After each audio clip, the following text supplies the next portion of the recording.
سلام، نوروزی هستم، مدرس زبان انگلیسی از مبتدی تا پیشرفته. میخوایم بریم سراغ vegetables.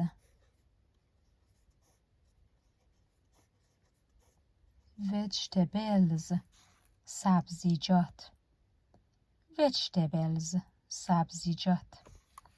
اولین سبزیجاتی که باهاش کارمون رو شروع میکنیم carrot هویج. carrot vegetables سبزیجات carrot. carrot is good. هویج هست خوب.